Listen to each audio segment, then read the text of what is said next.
Internet का हम इस्तेमाल करते हैं इंफॉर्मेशन के लिए, टेक्नोलॉजी के लिए, एप्लीकेशंस के लिए, Google, Facebook, WhatsApp, Instagram, social media के लिए, या हम किसी कंपनी की वेबसाइट पर सर्च कर रहे हैं। ये वेबसाइट आप एक्सेस कैसे करते हैं? हर वेबसाइट का एक एड्रेस होता है, उसको आईपी एड्रेस बोलते हैं, और उस आईपी एड्रेस का एक नाम होता है जिसको हम डोमेन बोलते हैं। और डोमेन जो होता है दो तरीके के होते हैं। जैसे हम सबसे ज्यादा जो साइट वर्ल्ड में जिसको यूज किया जाता है वो google.com है। तो गूगल जो है वो डोमेन है, और .com जो है TLD डोमेन है। फिजिकल वर्ल्ड की, इस वर्चुअल वर्ल्ड की सबसे महंगी चीज इंटरनेट है। इंटरनेट की सबसे महंगी चीज डोमेन नेम है, और डोमेन नेम के बिजनेस में हम एंटर करने जा रहे हैं। लेकिन अगर मैं आज आपको ये बोलूं कि एक व्यक्ति कैसीनो में जाया करता था, और वो कैसीनो खेल के जब बाहर आया तो उसने पलट के पढ़ा, बड़ा बड़ा सा नाम लिखा हुआ था उसके ऊपर, कैसीनो। 2002 की बात है, और उस व्यक्ति ने, क्योंकि वो इंटरनेट का ही प्रोफेसर था यूएस की किसी यूनिवर्सिटी में, और उसने एक डोमेन नेम खरीदा casino.com, और वो casino.com उसने $2 का खरीदा था, और 2-3 साल के अंदर ही यूएस की सबसे बड़ी कैसीनो कंपनी ने casino.com $55 लाख में खरीदा। आज आपको एक ऑप्शन ऐसा मिलने वाला है जिस ऑप्शन में आपको 1 के 2, 2 के 3 नहीं, आप इमेजिन नहीं कर सकते कि अगर $2 के $55 लाख हो सकते हैं तो ये कितने गुना रिटर्न है, यू कैन नॉट इमेजिन। ये क्रिप्टो करेंसी से भी बहुत बड़े वाली चीज है, ऊपर वाली चीज है। और इसकी खास बात यह है कि ये बिल्कुल जमीन की तरह है। आपके नियर बाई एरिया में एक बहुत ही एडवांस टेक्नोलॉजी के साथ एक नई कॉलोनी जो है वो बनने जा रही है। उसमें सब कुछ ऑटोमेटेड एआई रिलेटेड होगा। आप गेट पे जाओगे, गेट ऑटोमेटिक खुल जाएगा। आपकी आंखों की रेटिना के सेंसर्स को पढ़ के आप बिना किसी रोक टोक के अंदर जा सकते हैं, या आपकी गाड़ी के नंबर को वो रीड कर लेगा, या आपकी कार पे एक चिप लगी होगी, वो चिप को वो रीड करके, जिस तरह से हम टोल टैक्स देते हैं, जैसे आपकी गाड़ी उस कॉलोनी के गेट पे जाएगी वो खुल जाएगी। सो दोस्तों, ये तो मैंने महंगी चीज है। डोमेन, डोमेन के पिताजी होते हैं TLD domain, top level domain. जैसे गूगल जो है वो डोमेन है, और पिताजी .com है। पिताजी की बहुत सारी संतानें हो सकती हैं, पिताजी एक ही होते हैं, यानी कि टॉप लेवल डोमेन एक ही होता है, लेकिन पिताजी की बहुत सारी संतानें हो सकती है। Microsoft.com हो सकता है। फेसबुक की एप्लीकेशन की कनेक्टिविटी भी उसी आईपी एड्रेस से होती है। तो फेसबुक की एप्लीकेशन भी अगर आप कोई खोल रहे हैं तो वो भी उसी वेबसाइट को भी जाके कनेक्ट करती है। Facebook.com, Instagram.com, Twitter.com, YouTube.com, everything what you are using is based on .com or .net or .in or .io or .edu or .co or .in, .us, .tech, 1500 से ज्यादा टीएलडी डोमेन है web 2 के अंदर। तो question ये उठता है कि वेब 2 के अंदर जब 1500 से ज्यादा डोमेन है तो फिर हमें डोमेन की क्या जरूरत? जो किसी के कहने से किसी बात को मानता नहीं, उसको लॉजिक चाहिए, उसको रीजन चाहिए, उसको उसकी टेक्निक चाहिए, उसको उसको पूरा प्रोसेस पता होना चाहिए। कीड़ा होता ना हर व्यक्ति के अंदर, मेरे अंदर भी है उस टाइप का कीड़ा कि मुझे जब तक कोई व्यक्ति बोलेगा कि हम राज करने आए हैं, राज करने, मैं इस बात को नहीं मानूंगा। मैं ये पूछूंगा कैसे करोगे, what is your road map, what is your planning to do this, कैसे राज करोगे, how will you do that. मैं कहने से मतलब मानने वाला व्यक्ति नहीं हूँ। मुझे लॉजिक चाहिए हर चीज का। जिनको शॉर्टकट चाहिए उनको मैंने बता दिया। आप थोड़ा सा लॉजिक की बात करते हैं। इंटरनेट को जिस रूप में आज हम देखते हैं, इंटरनेट इस रूप में नहीं था। इसकी जो शुरुआत है 1975 में हुई थी। 1975 में यूएस की सीक्रेट सर्विसेज FBI और CIA अपने मैसेजेस को इधर से उधर भेजने के लिए, आपस में कम्युनिकेट करने के लिए एनक्रिप्टेड मेथड का यूज करते हुए, एनक्रिप्टेड लैंग्वेज मतलब जो कि कोड नेम्स में होती थी, जो आप लिखते थे वो अल्फान्यूमेरिक कुछ उसमें चेंज हो जाता था, उसको एक व्यक्ति बीच में इंटरसेप्ट कर भी ले तो उसको पढ़ नहीं पाता था, और वो फिर एक एंड से दूसरे एंड पे जाती थी। तो वो एनक्रिप्टेड लैंग्वेज जो है वो दोबारा डिक्रिप्ट होके उसी लैंग्वेज में दिखाई देती थी जिसमें वो मैसेज भेजा गया है। 1975 में इस तरीके की शुरुआत हुई और एक नेटवर्क बनाया गया, तार बिछाया गया, जिसको छोटे से एरिया में जिसको बोला गया लोकल एरिया नेटवर्क। धीरे धीरे उस नेटवर्क को बढ़ाया गया। कोई भी यूनिट होती थी आर्मी मिलिट्री की, तो वो यूनिट अपना सिस्टम जो है कम्युनिकेशन सिस्टम वो खुद बनाया करती थी। उसकी पोस्टिंग अगर होती थी, मैं इन्फेंट्री की बात कर रहा हूँ, इन्फेंट्री रेजिमेंट अगर कोई होती थी तो वो जाती थी किसी भी नए इलाके में, तो वो अपने ही टेलीफोन की तार बिछाती थी, उनका अपना ही एक्सचेंज होता था, उनके अपने ही टेलीफोन होते थे, उसको रिंग करके घुमा के घंटी बजा जाती थी और एक ऑपरेटर उठाता था और उसको बोलते थे connect to the adjutant of the company. So इस तरीके से एक लोकल एरिया नेटवर्क के साथ शुरुआत हुई। धीरे धीरे ये बढ़ता हुआ जब उसकी यूसेज को देखा गया कि हाँ भाई ये तो इंटरसेप्ट ही नहीं किया जा सकता, तो उसका इस्तेमाल जो है वो यूएस गवर्नमेंट के जो इंटरनेट डिपार्टमेंट्स थे, वो गवर्नमेंट डिपार्टमेंट्स वो आपस में यूज करने लगे कम्युनिकेशन के लिए। यूएस को एक बात पता है कि दुनिया पे अगर राज करना है तो आपके पास दो चीजों का होना बहुत जरूरी है, यानी कि आपको फाइनेंशियली बहुत ज्यादा स्ट्रांग होना चाहिए और एक पावर। यूएस का जो मिलिट्री पे बजट होता है वो साल का सबसे ज्यादा होता है, तो अपने इक्विपमेंट्स पे और मिलिट्री ऑपरेशंस पे सबसे ज्यादा वर्ल्ड में पैसा खर्च करते हैं। और इसी तरीके से इकोनॉमिकली सुपर पावर बनने के लिए भी, और सुपर पावर है वो, आज आप देखिए कि डॉलर एक अंतर्राष्ट्रीय मुद्रा है, इंटरनेशनल एक्सचेंज मनी है, इंटरनेशनल यू कैन से कि इंटरनेशनल मनी है, लेन देन की वस्तु है, सब कुछ जितना भी व्यापार का लेन देन होता है, आयात निर्यात होता है, इम्पोर्ट एक्सपोर्ट, वो सब कुछ डॉलर्स में ही होता है। ये अभी जो इंटरनेट हम यूज कर रहे हैं, इस इंटरनेट की उत्पत्ति यूएस में हुई है, और जितनी भी बड़ी कंपनियां हैं, इस इंटरनेट के जितने भी सर्वर्स हैं, वो पूरे के पूरे सर्वर्स जहाँ पूरा डेटा जाके स्टोर होता है वो यूएस के अंदर ही है। अगर हम अभी भी बात कर रहे हैं तो यूएस अभी भी पैसे कमा रहा है, हम यूएस को पैसे कमा के दे रहे हैं, उसने इतना बड़ा सिस्टम बना दिया है। अदरवाइज इसके अलावा आप देखें कि अगर मोबाइल फोन में एंड्रॉइड यूज हो रहा है तो भी पैसे जा रहे हैं, एप्पल का कोई आईओएस यूज कर रहा है तो भी यूएस को पैसे जा रहे हैं, आप गूगल यूज कर रहे हैं, माइक्रोसॉफ्ट यूज कर रहे हैं, आप फेसबुक यूज कर रहे हैं, Instagram, Twitter, X Y Z जो कुछ भी यूज कर रहे हैं आप, it's all belongs to US. उन्होंने अपने इंटरनल यूज के लिए इसका इस्तेमाल किया, तो यूएस ने देखा कि भाई इसको तो कमर्शियली भी यूज किया जा सकता है, क्योंकि जिस चीज की जरूरत हम लोगों को है उस चीज की जरूरत जो है वो बड़ी ऑर्गेनाइजेशंस को भी है। और उन्होंने फिर बड़े जो ऑर्गेनाइजेशंस थे उन लोगों को इन्वाइट किया और उन लोगों को प्रेजेंट किया और उन लोगों को बताया कि इससे क्या क्या यूज हो सकते हैं। और फिर 90s के एरिए के आसपास जो है वो यूएस गवर्नमेंट से निकल के वो पब्लिक में, आम पब्लिक में, जनरल पब्लिक में वो आ गया और बड़े बड़े इंस्टीट्यूशंस ने उसको अडॉप्ट किया। और 85 तक आते आते उसके बारे में अवेयरनेस जो थी वो वर्ल्ड वाइड काफी ज्यादा हो गई। जर्नी ऑफ वेब 3 चल तो यही रही है। 80s में जो है वो कॉर्पोरेट वर्ल्ड के पास इंटरनेट पहुंच चुका था और कॉर्पोरेट वर्ल्ड ने इसको यूज करना शुरू किया वर्ल्ड वाइड। पहले यूएस के कॉर्पोरेशंस ने यूज किया, फिर यूरोप के किया, मतलब पहले जो जितने भी डेवलप्ड कंट्रीज हैं उन्होंने किया धीरे धीरे। और 85 के करीब जो है राजीव गांधी जी ने बोला था कि हम लोग जो है कंप्यूटर्स लेके आएंगे इंडिया में। तो बड़े बड़े जो मजदूर संगठन थे उन लोगों ने हड़तालें कर दी देशव्यापी की कंप्यूटर्स आएंगे तो वो नौकरी खा जाएंगे, हम कंप्यूटर्स को आने नहीं देंगे और हम जो है मतलब काम नहीं करेंगे और देश बंद हो गया। तो आगे ठीक है, okay okay okay, don't worry यार, हम कंप्यूटर्स को नहीं लेके आ रहे। तो खैर वो हड़ताल वापस होती चलेगी। कोई टेक्नोलॉजी अगर इजाद हुई है और उसका यूज है तो उसको दुनिया की कोई ताकत रोक नहीं सकती, वो आज नहीं तो कल आएगी ही। तो टेक्नोलॉजी भी ऐसी चीज है, वो होगी देर सवेर हर किसी न किसी को अडॉप्ट करनी ही पड़ती है, आज नहीं तो कल। सो दोस्तों उस समय फिर ऑर्गेनाइजेशन इवन 90s में, फिर धीरे धीरे 90s में भी प्राइवेट ऑर्गेनाइजेशंस ने इसको अडॉप्ट करना स्टार्ट किया और 2000 तक आते आते ये काफी कुछ पॉपुलर हो गया और बड़े बड़े जितने भी ऑर्गेनाइजेशन थे उन सब लोगों ने इसको अडॉप्ट कर लिया। अभी जो कहानी मैं आपको सुना रहा हूँ, ये सुना रहा हूँ मैं फीचर फिल्म इंटरनेट के फर्स्ट पार्ट की, यानी वेब 1। हम जो लिखते हैं ना, जैसे हम facebook.com लिखते हैं तो उससे पहले लिखा होता है, हम डाल दें लेकिन अपने आप कंप्यूटर लेता है www। सबसे पहले तो आता है http से आता है www.facebook.com। तो ये जो www है, www जो है ये है वर्ल्ड वाइड वेब, यानी कि पहले लैन बनी, लोकल एरिया नेटवर्क, फिर वैन बनी, वाइड एरिया नेटवर्क, और फिर इंटरनेशनल जब बना, वाइड एरिया से भी अल्ट्रा वाइड जब बना तो उसको वर्ल्ड वाइड वेब का नाम दिया गया, जो पूरी दुनिया में समाहित, पूरी दुनिया को जोड़ता है एक दूसरे से, और हम आज उसका हिस्सा है और रोजाना हम उसका इस्तेमाल करते हैं और कोई भी उसका इस्तेमाल किए बिना रह ही नहीं पाता। सो दोस्तों अब ये जो मैंने किस्सा आपको सुनाया, ये मैंने सुनाया वेब 1 का। अब देखिए, जब भी कोई चीज अपने प्राइमरी फेज में होती है तो एक तो होती है इनोवेशन।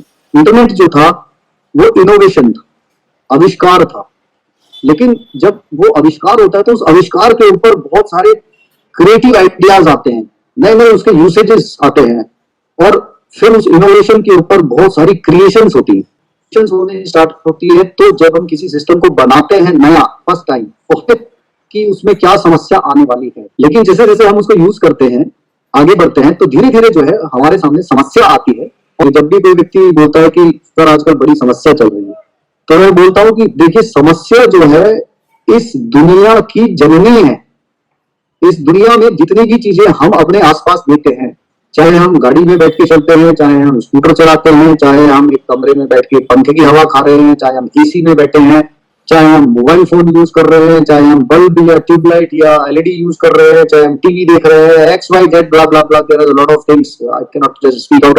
जो भी चीज आपको दिखाई देती है वो इन्वेंशन है, वो रिजल्ट, वो इन्वेंशन ही वो रिजल्ट है किसी की समस्या के समाधान के रूप। किसी को लगा कि रात में अंधेरा है, रात में भी उजाला होना चाहिए, इसलिए किसी ने आविष्कार किया बिजली के बल्ब का। किसी को गर्मी लगी तो पंखे का आविष्कार हुआ। किसी को लगा कि स्पीड से चलना चाहिए, तेज गति होनी चाहिए, तो कार का आविष्कार हुआ। किसी को लगा कि इससे भी ज्यादा स्पीड होनी चाहिए, तो हवाई जहाज का इस्तेमाल हुआ। अब आप देखिए ये जो समस्याएं आई, किसी को गर्मी लगी, किसी को जल्दी पहुंचना था, घर बनाना था, मतलब बारिश से बचने के लिए, कुछ करने के लिए, जब ये समाधान ढूंढे गए तो आज वो समाधान हमें कितनी बड़ी सुविधाएं प्रदान कर। केवल कोरोना की इस समस्या की वजह से वर्क फ्रॉम होम, ये जो जूम है, मैं तो नहीं यूज करता था कोरोना से पहले, मुझे पता भी नहीं था कैसे यूज होता है। मुझे तो फिजिकली लोगों को के सामने आंखों में आंखें डाल के बात करने की आदत थी। आज मैं मतलब एक मोबाइल फोन सामने रख के, घर कोई है नहीं, अगर कोई बाहर से कोई मुझे दिखे खिड़की में तो सोचेगा शायद आदमी पागल है, पता नहीं किससे बात कर रहा है, हाथ भी हिला रहा है, बोल भी रहा है, बोल किससे रहा है ये पता नहीं चल रहा। आप सोच के देखिए कि कितनी बड़ी सुविधा आज ये है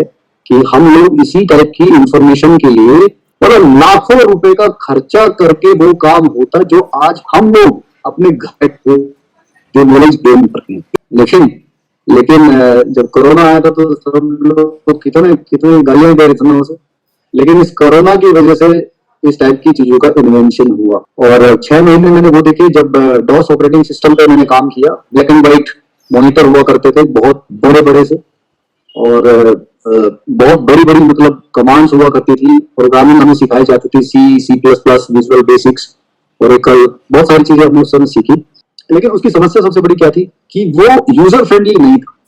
प्रोफेशनल लोग ही उसे यूज कर सकते थे, और केवल जो है मतलब आम व्यक्ति के लिए नहीं था वो।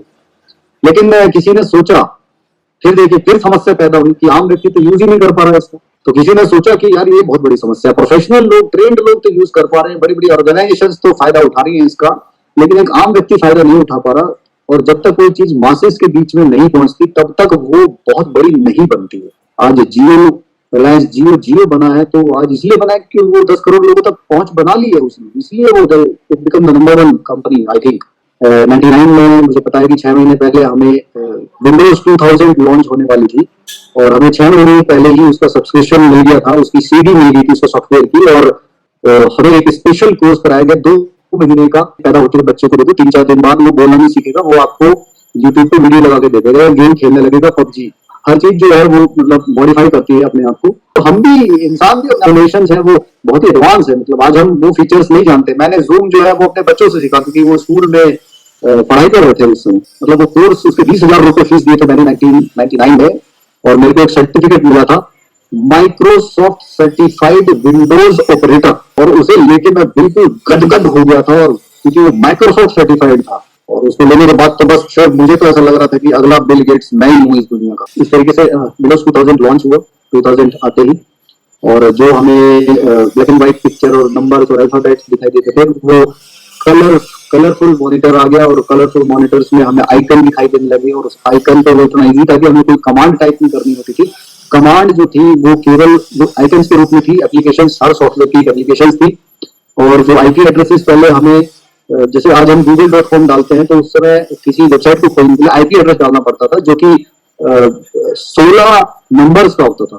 जैसे कि 9245.1468.7894.1897। मतलब अगर हमें किसी वेबसाइट को ओपन करना तो उसका आईपी एड्रेस लिख के रखना पड़ता था। वो इतना बड़ा होता था, नंबर्स में होता था कि उसको जनरली याद नहीं किया जा सकता। आज हम कितनी सारी वेबसाइट गूगल पे सर्च करके एक क्लिक से खोल देते हैं। उस समय ऐसा नहीं था सर। उस समय तो एक वेबसाइट अगर आपको खोलनी है तो उसका आईपी एड्रेस चाहिए आपको, और वो लिखा हुआ मिलेगा तो ही आप टाइप करके उसको ओपन कर पाओगे।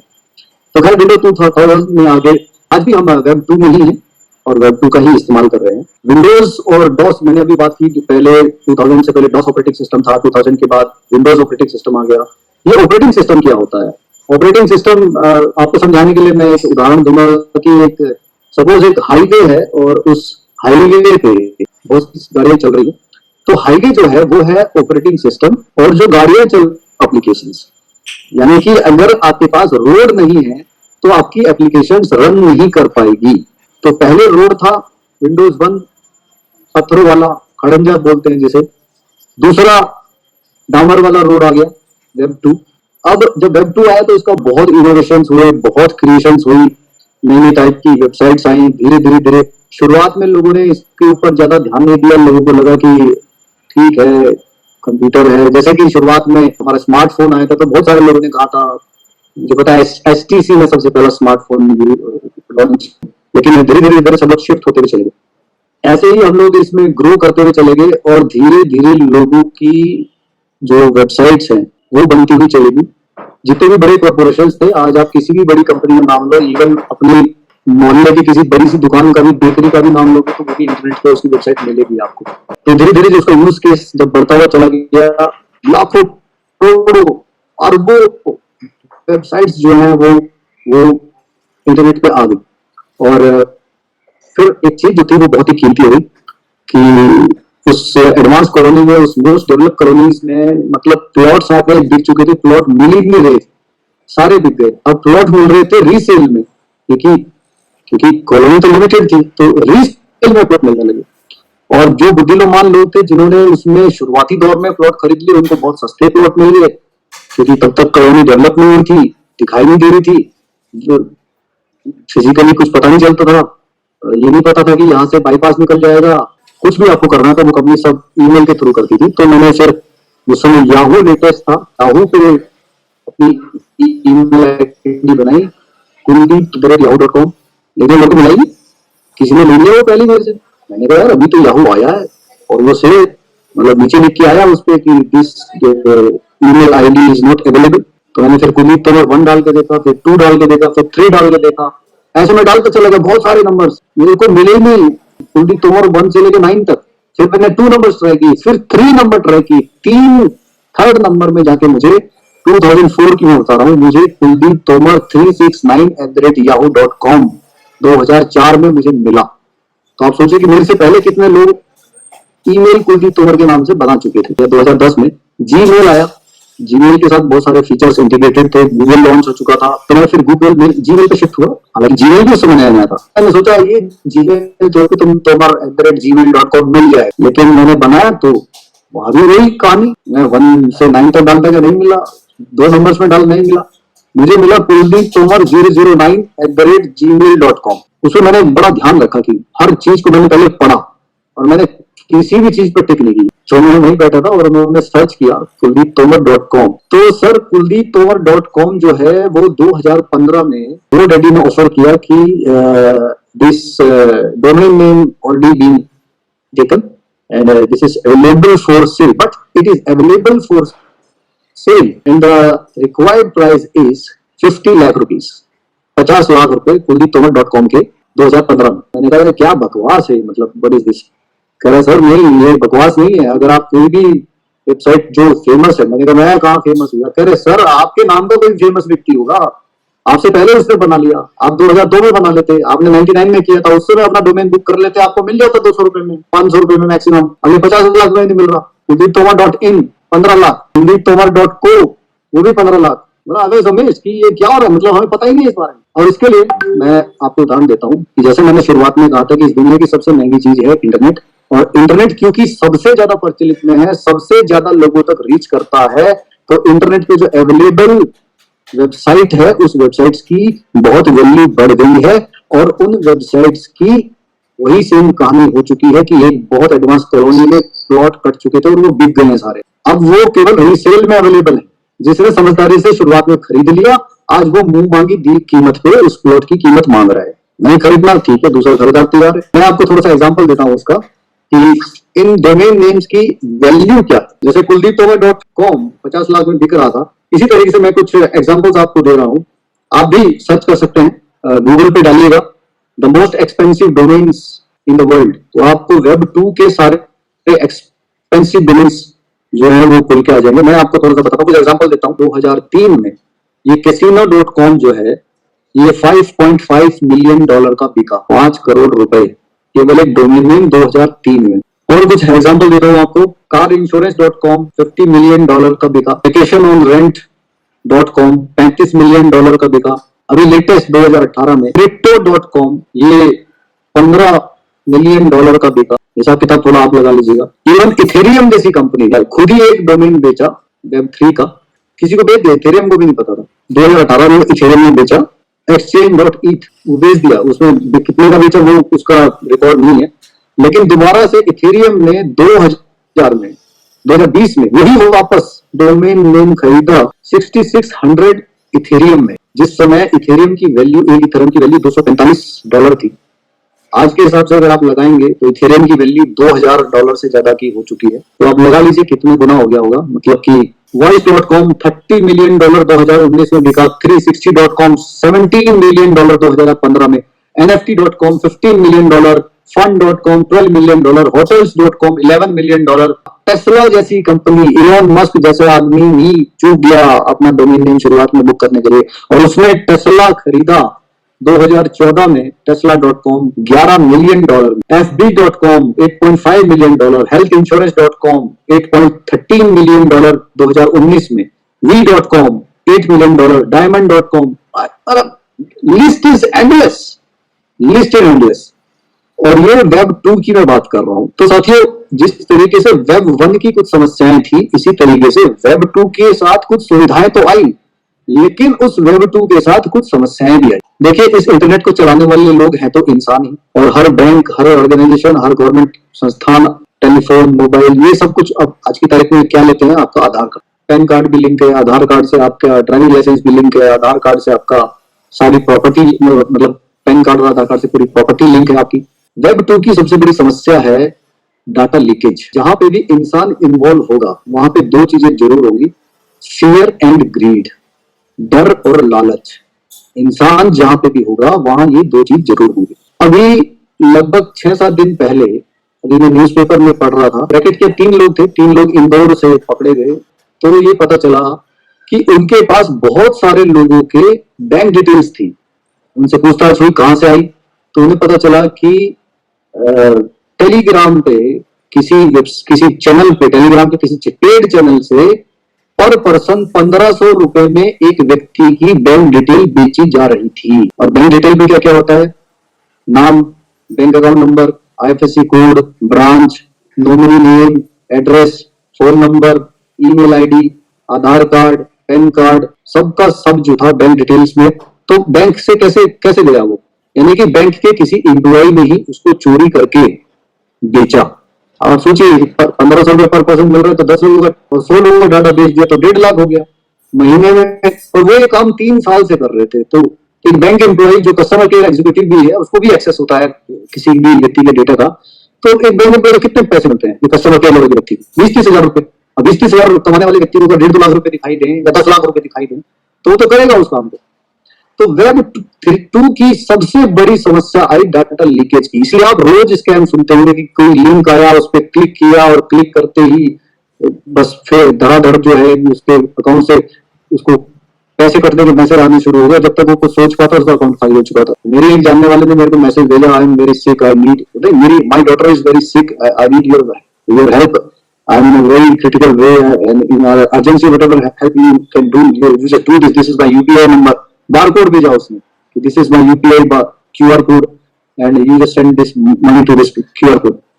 और मतलब मैं उसको पैसे भेजने वाला था, लेकिन अचानक मेरे दिमाग में आया कि मैंने सोचा कि मैं उसको फोन कर लूं। और जब मैंने उसको फोन किया, मैंने कहा फोन नहीं, what happened यार, everything is alright, is your daughter is well?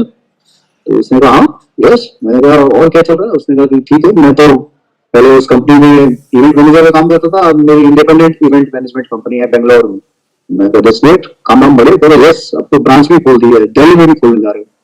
मैंने कहा मुझे इस तरीके से व्हाट्सएप आया था, सो ही वाज आल्सो व्हाट्सएप मेरे नंबर से। मैंने कहा तुम्हारे नंबर से। मैंने वो सारे मैसेज उसको फॉरवर्ड किए। उसने कहा oh it means my SIM has been cloned. तो अभी देखिए मेरे को भी एक मैसेज आ रहा है, उस पर लिखा था पोटेंशियल फ्रॉड, दूसरे नंबर। तो चलिए, समस्या आती है तो उसमें समाधान भी निकलता है। तो अभी तो लेटेस्ट टेक्निक ये भी आती है कि आपको फोन किया किसी ने और दूसरी तरफ से कोई सुंदर सी आवाज आ रही है और हेलो हेलो, और वो बोल रही है कि हेलो हेलो, मैं ये बोल रही हूँ निशा, हेलो हेलो हेलो, और दूसरा आदमी भी एकदम एक्साइटेड है, हाँ जी कौन निशा, कौन कौन, सर आपकी आवाज नहीं आ रही सर, प्लीज मैं यहाँ से बोल रही हूँ, आप कौन बोल रहे हैं सर, और ऐसे कर करके उसने 3-4 मिनट लगे, 3-4 मिनट में हैकर्स ने उसके मोबाइल को हैक किया, उसका डाटा एक्सेस किया, क्योंकि सबके मोबाइल में आज की तारीख में बैंक की एप्लीकेशन है, कोई बैंक की एप्लीकेशन को भी हैक कर लिया, और हैक करके 5 मिनट में जब तक वो हेलो हाय ये करता रहा, 5 मिनट में उसका अकाउंट साफ, बिना किसी ओटीपी के, बिना किसी लिंक के। तो वेब 2 की सबसे बड़ी समस्या, सबसे कीमती प्लॉट, वो है डोमेन नेम। जिसको मिल गया समय पे वो मिल गया, नहीं तो नहीं मिलेगा, वो मांगी कीमत पे भी नहीं मिलेगा अगर दूसरा बेचना नहीं चाहेगा। दूसरी चीज, जब कोई समस्या पैदा होती है तो ही समाधान आता है। वेब 2 की सबसे बड़ी समस्या है डाटा लीकेज की। हमारा डाटा जो है लीक किया जा रहा है। फेसबुक जैसी कंपनी, गूगल जैसी कंपनी, ये सारे के सारे हम कब सोते हैं, कब उठते हैं, कब क्या हमारी चॉइस, हम क्या खरीदते हैं, हम क्या कैसा खाना ऑर्डर करते हैं, हम किस टाइप के लोगों से बात करते हैं, हम किस टाइप की यूट्यूब वीडियोस देखते हैं। आप खुद ही देखते होंगे, एक टाइप की वीडियो देखना शुरू कर दीजिए, आपको दूसरी सजेशंस में ऐसी वीडियो आने स्टार्ट हो जाती है। सारी कंपनियां हमारा डेटा कलेक्ट कर रही है, सारी कंपनियां चुरा रही है, और हमको कंट्रोल करने के लिए, हमको अपना मेंटल स्लेव बनाने के लिए काम कर रहे हैं। तो data leakage is a very big problem of web 2। इसके साथ साथ हैकिंग, बड़ी बड़ी वेबसाइट्स हैक हो जाती है। एम्स जैसी बड़ी ऑर्गेनाइजेशन, जो कि सबसे बड़ा रिसर्च ऑर्गेनाइजेशन है इंडिया का, मेडिकल रिसर्च, जिसमें लाखों करोड़ों लोगों का मेडिकल डेटा है, रिसर्च पेपर्स हैं, डिटेल्स हैं, उनके एम्प्लॉइज की डिटेल्स है, उसको हैक कर लिया। कई लाख डॉलर वो मांग रहे थे, और वो भी क्रिप्टो करेंसी में मांग रहे थे। सवाल की बात ये है, खैर पता नहीं वो तुमने पैसे दिए नहीं दिए, बट अल्टीमेटली 4-5 दिन उसका डेटा हैक रहा, और एम्स का पूरा सिस्टम ठप रहा। इतनी सारी सुविधाएं दे रहे हैं, बट हर चीज का दुरुपयोग भी होता है। इंटरनेट को आज मतलब बड़े बड़े कंट्री जो है वो एक वेपन के रूप में यूज करते लगे हैकिंग के। क्योंकि आपने अगर किसी देश के सिक्योरिटी सिस्टम को, सिक्योरिटी एजेंसीज को, या वहां जैसे इंडिया में डीआरडीओ है, अगर किसी ऐसी ऑर्गेनाइजेशन को हैक कर लिया, तो आपको तो सारा डेटा मिल जाएगा कि किस तरीके से ये देश क्या हथियार बना रहा है, या क्या मतलब किस चीज पे रिसर्च कर रहा है। इवन हैकर्स तो जो है, इवन आप सोच के देखिए कि अगर किसी न्यूक्लियर पावर प्लांट की साइट को हैक कर लिया जाए, उसका कंट्रोल हैकर्स के हाथ में आ जाए, तो वो तो उसमें ब्लास्ट भी कर सकता है। ये एक बहुत बड़ा चैलेंज है। साइबर सिक्योरिटी एक बहुत बड़ा चैलेंज बन चुका है, हैकिंग। इसके अलावा पायरेटिंग, पायरेट हो जाता है। आज से लगभग 10-12 साल पहले टोरेंट करके एक वेबसाइट आती थी, torrent.com। उसपे जो नई नई फिल्म आती थी ना, उनको कॉपी करके, उनको पायरेटेड कॉपी उनकी उस पर डाल दी जाती थी। मतलब पिक्चर हॉल में चल रही है, लोग टिकट लेके देख रहे हैं, और हम फ्री में उसे डाउनलोड करके मजे से अपने लैपटॉप पे देखा करते थे। फिर उसमें बैन लगा। इस तरह 10-15 नाम से, बट अल्टीमेटली 3-4 साल तक ये गेम चलता रहा। इवन मैं आपको बोल रहा हूँ, जितने लोगों के पास विंडो बेस्ड फोन है, कितने लोग हैं आप में से जिनके पास, जिनके लैपटॉप में ओरिजिनल विंडो है? 90% लोगों के लैपटॉप में पायरेटेड विंडोज है। पायरेटेड, ओरिजिनल विंडोज 10% ही लोगों के उसमें है। तो मतलब विंडोज ने इतनी रिसर्च की, इतना खोज किया, इतने सारे लोगों को पैसा दिया है, एम्प्लॉइज को, रिसर्च एंड डेवलपमेंट का, उसके बाद एक प्रोडक्ट उतारा, और उसकी पायरेटेड को भी भेज दी किसी ने, चल रही है, वो 90% उसी को यूज कर रहे हैं। तो ये data privacy, data leakage, hacking, pirated, पायरेशन। तो जब इन सब समस्याओं से रूबरू एक व्यक्ति हुआ, तो ये समस्याएं इतनी बड़ी हो चुकी है कि इन्होंने एक केवल एक कॉमन व्यक्ति की नाक में नहीं, बल्कि एक कंट्रीज की नाकों में दम कर दिया है। चाइना यूएस की हैक कर रहा है वेबसाइट्स, यूएस चाइना की कर रहा है, यूएस रशियन यूएस की कर रहे हैं, यूके की कर रहे हैं, यूरोपियंस कर रहे हैं, वो उनकी कर रहे हैं, वो साइबर अटैक उन पे कर रहे हैं, वो साइबर अटैक उन पे कर रहे हैं, और लड़ाई चल रही है कंप्यूटर पे, हमें दिख नहीं रही है, बट वो उससे भी ज्यादा खतरनाक है। जो फिजिकल लड़ाई है उससे भी ज्यादा खतरनाक ये वर्चुअल लड़ाई है, ये डिजिटल लड़ाई है। ये जब एक बहुत बड़ी समस्या बन गई, तो इसके पीछे बहुत सारे लोगों ने दिमाग लगाया, बहुत सारे लोग जो है इसके ऊपर बहुत बड़ा R&D कर रहे हैं। इंटरनेट के 3rd वर्जन की बात कर रहे हैं। ये 3rd वर्जन की जरूरत क्यों पड़ी? क्योंकि सुविधाओं के साथ साथ कुछ समस्याएं पैदा हुई, जो मैंने अभी बताई। उन समस्याओं का समाधान किस तरीके से हो, उनको उस समाधान को निकालने के लिए Web 3 का डेवलपमेंट किया जा रहा है। क्योंकि इन सब समस्याओं से पगला चुके हैं लोग भी, देश भी, ऑर्गेनाइजेशन भी, और दे वांट सॉल्यूशन। आज की तारीख में बहुत सारे लोग, आप सुन रहे होंगे, Web 3 की बात करते हैं, मेटावर्स की बात करते हैं।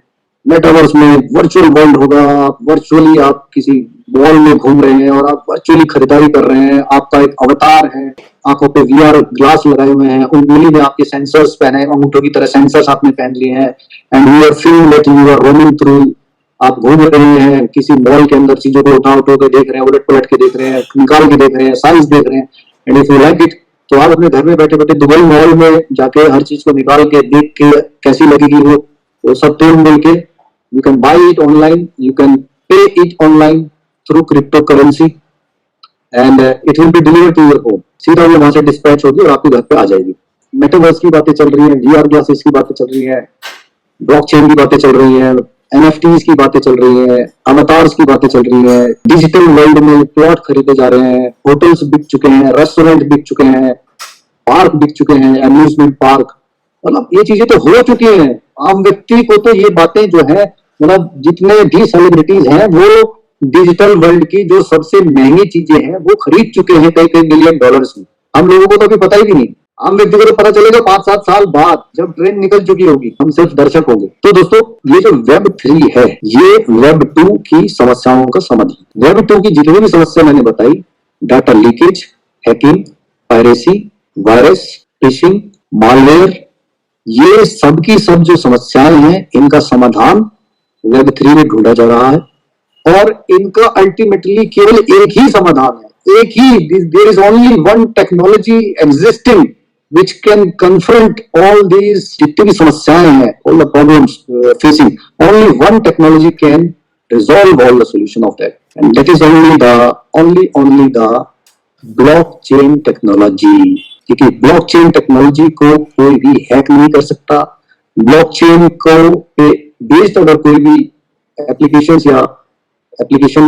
या कोई वेबसाइट बनी हुई है, ना ही कोई उसे हैक कर सकता, ना ही कोई उसको पायरेट कर सकता, उसकी डुप्लीकेट बना सकता, ना ही उसमें से कोई डाटा देख सकता है, डाटा कॉपी नहीं कर सकता, उसमें कोई वायरस नहीं जा सकता, उसके अंदर कोई मालवेयर नहीं छोड़ा जा सकता, उसको हैक नहीं किया जा सकता। There is only one technology which can resolve all the problems of the Web 2। और Web 3 में जो कुछ भी होने जा रहा है वो सब कुछ ब्लॉकचेन बेस्ड होने जा रहा है। हम मेटावर्स के बारे में बातें करते हैं, हम DeFi के बारे में बात करते हैं, डिसेंट्रलाइज्ड फाइनेंस के बारे में, हम डिसेंट्रलाइज्ड एप्लीकेशंस के बारे में बात करते हैं, हम क्रिप्टो करेंसी के बारे में बात करते हैं, हम NFTs के बारे में बात करते हैं। ये Web 3 के आने वाले प्रोडक्ट हैं और ये प्रोडक्ट आपस में इंटरकनेक्टेड है, क्योंकि मेटावर्स आप जाओगे तो आप, ये गेमिंग है, ब्लॉकचेन बेस्ड गेमिंग प्लेटफॉर्म, इन सब में क्रिप्टो करेंसीज का यूज होना है और ये अभी बिखरी पड़ी है। लोग, कोई मेटावर्स के बारे में बात कर रहा है, कोई डिसेंट्रलाइज्ड फाइनेंस के बारे में बात कर रहा है, कोई डेक्स के बारे में बात कर रहा है, कोई XYZ, अलग अलग चीजों के बारे में बात कर रहे हैं, but these are all internally integrated एक दूसरे से।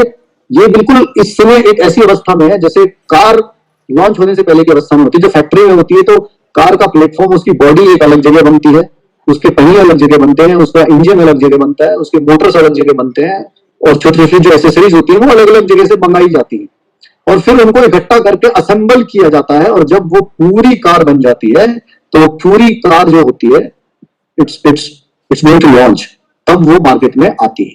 और जैसे मैंने बताया था आपको कि ऑपरेटिंग सिस्टम का क्या रोल होता है, ऑपरेटिंग सिस्टम का रोल होता है एक सड़क का, एक हाईवे का। जैसे डॉस था, फिर विंडोज आया, जितनी एप्लीकेशन, जितनी वेबसाइट्स होती है वो सब विंडोज पर रन करती है।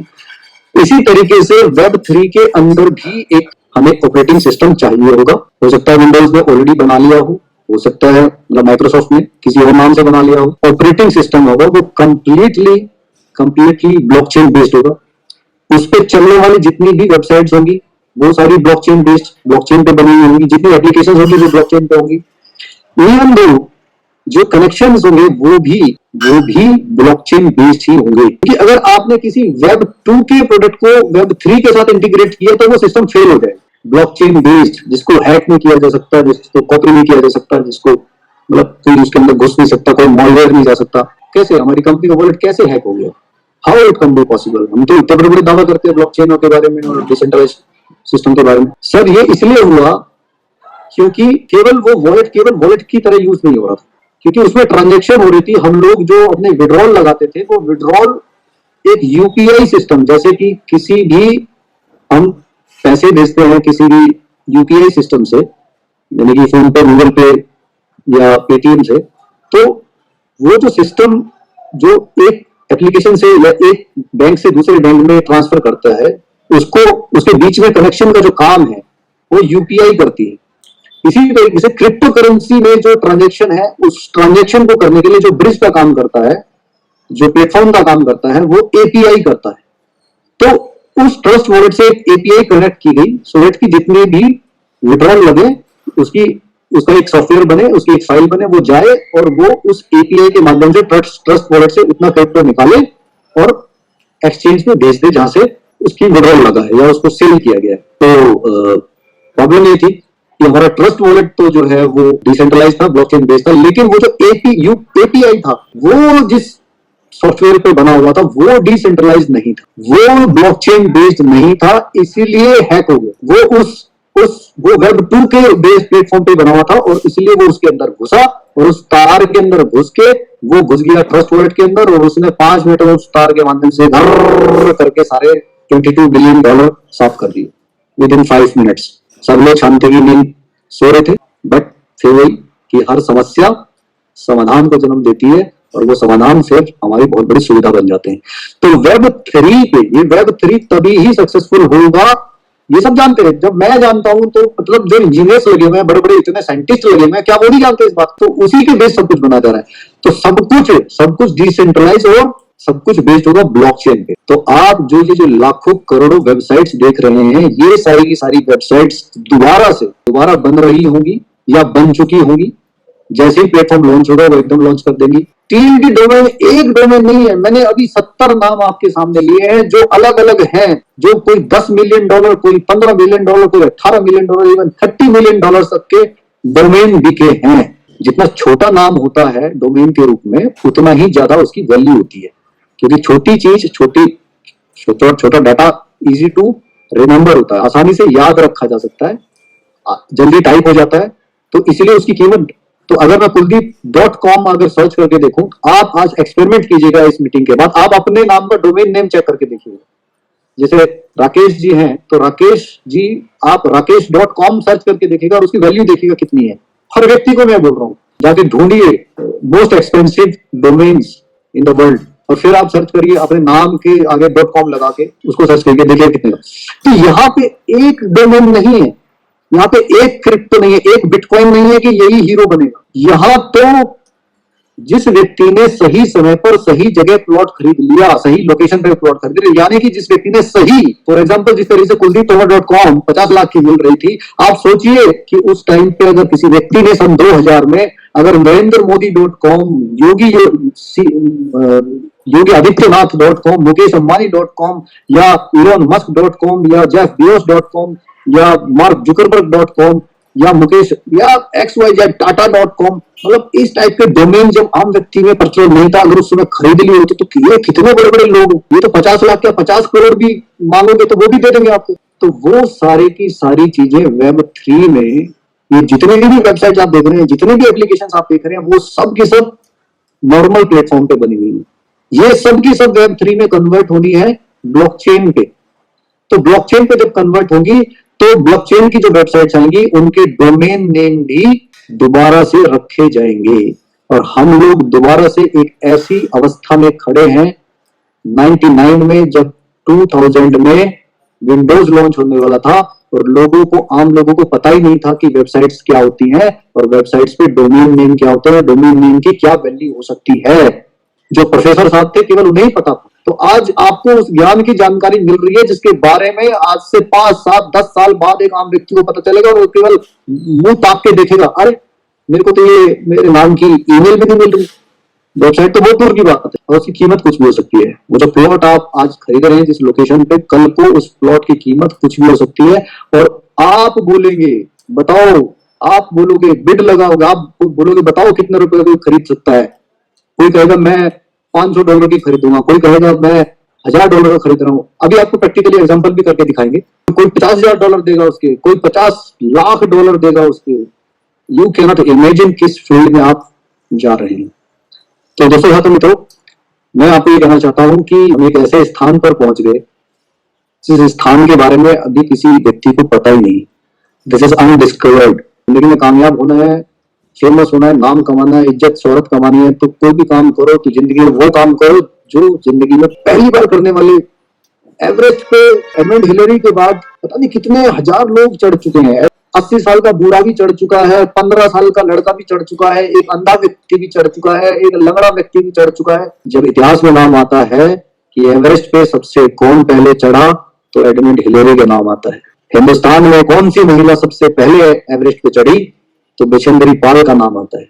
This is the rule of success, this is the rule of becoming famous, कि किसी भी काम को करो सबसे पहले करो। दूसरा रूल, अगर सबसे पहले ना कर पाओ तो सबसे फास्ट करो, और यू द थर्ड, अगर फास्टेस्ट भी ना कर पाओ तो यू डू इट डिफरेंटली, ताकि लोग आपके स्टाइल को याद रखें। आपने कई बल्लेबाज देखे होंगे जो गेंद सिर के ऊपर से चली जाती है और जब सर के पीछे चली जाती है तब वो बल्ला लगा देते हैं और वो गेंद सिक्सर चली जाती है। एक ऐसी तकनीक जिसकी जरूरत आने वाले समय में हर बड़े संस्था, हर बड़े व्यक्ति, हर छोटे व्यक्ति को होगी ही होगी, जिसकी जरूरत सबको है, पढ़नी ही पढ़नी है, जो डिमांड में आनी ही आनी है। दिस इज मस्ट, रोक ही नहीं सकता कोई। हम उस टेक्नोलॉजी के सेक्टर में इन तीनों ही सक्सेस के फॉर्मूलेस को फॉलो कर रहे हैं, फुलफिल कर रहे हैं। आज तक कोई भी network marketing company TLD domain के बारे में अभी लोग मतलब लॉन्च करना तो दूर, सोचना तो दूर, लोगों को पता ही नहीं है, नॉलेज ही नहीं है, सो पहुंच ही नहीं है, वहां तक सोच ही नहीं है। So we are the first company in network marketing which are going to introduce this most innovative, most latest, most informative and most demandable product first time on this platform. कुछ हाईटेक कंपनी इसके बारे में सोच चुकी हैं, जैसे Ethereum सोच चुका है। इथेरियम ऑलरेडी टीएलडी डोमेन, मतलब आपको डोमेन नेम अवेलेबल कराता है। इसके अलावा बाइनेंस भी इस इंडस्ट्री में है और आर्बिट्रेरियम भी इस इंडस्ट्री में है, जिनके अपने खुद के टॉप लेवल डोमेन है। इसके अलावा कुछ वेबसाइट्स हैं जो इनके डोमेन्स को बेचती है। Otherwise these are the 3 big players. लेकिन सबसे खास बात क्या है कि ये एक ऐसी डोमेन, एक ऐसी चीज है कि इसको तब तक नहीं समझ सकता कोई व्यक्ति जब तक कोई दूसरा समझाए। देखिए, ये प्रोडक्ट जो है वो अवेयरनेस के साथ बिकने वाला है। ये प्रोडक्ट जो है ये तभी बिकेगा जब कोई व्यक्ति इसके बारे में किसी व्यक्ति को समझाएगा। अपने आप कोई व्यक्ति नहीं खोजेगा इसे, और ऐसा केवल हो सकता है तभी जब किसी व्यक्ति का कोई फायदा हो उसके अंदर। और ऐसा सिस्टम केवल, या मैं कहूं कि इथेरियम और बाइनेंस के पास केवल डिजिटल कम्युनिटी है, और डिजिटल कम्युनिटी कभी भी वफादार कम्युनिटी नहीं होती। आज किसी की है वो किसी की है, क्योंकि ना फिजिकली कोई मिला किसी से, ना कोई एक दूसरे से रिलेशनशिप है। ठीक है, खरीद रहे हैं, बेच रहे हैं, जिसमें फायदा हो रहा है उसमें बेच रहे हैं, कल को उसमें नुकसान है बेच के निकल लेंगे, किसी फायदे वाले के पास चले जाएंगे।